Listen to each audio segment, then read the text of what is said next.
चंद्रपूर शहरातील बाबूपेठ येथील डीएड कॉलेजच्या मागील परिसरात घरफोडी करून पसार झालेल्या अट्टल चोरट्याला शहर पोलिसांनी काही तासातच अटक केली।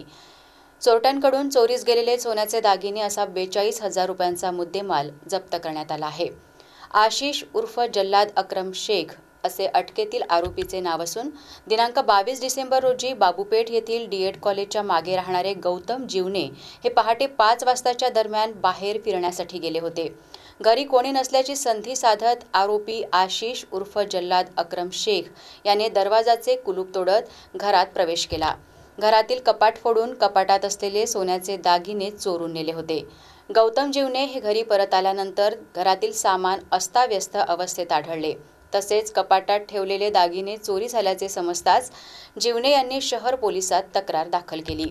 शहर पोलिसात तक्रार दाखल होताच पोलिसांनी तातडीने तपास सुरू केला। तसेच सीसीटीव्ही पडताळलेत।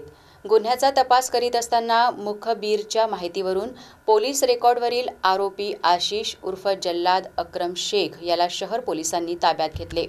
आरोपीची विचारपूस केली असता त्याने बाबूपेठ येथील डीएड कॉलेजच्या मागे राहणारे रजनी गौतम जीवने यांच्या घरी चोरी केल्याची कबुली दिली।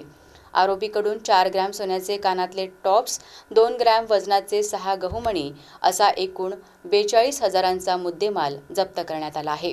ही कारवाई पोलीस निरीक्षक प्रभावती एकुर्के यांच्या मार्गदर्शनाखाली सहाय्यक पोलीस निरीक्षक बैसाने यांच्या नेतृत्वात पोलीस निरीक्षक संदीप बच्चिरे, महिला पोलीस हवालदार भावना रामटेके, पोलीस हवालदार सचिन बोरकर, संतोष कुमार कणकम, इम्रान खान, कपूरचंद खैरवार, राजेश चिताडे यांनी ही कारवाई केली।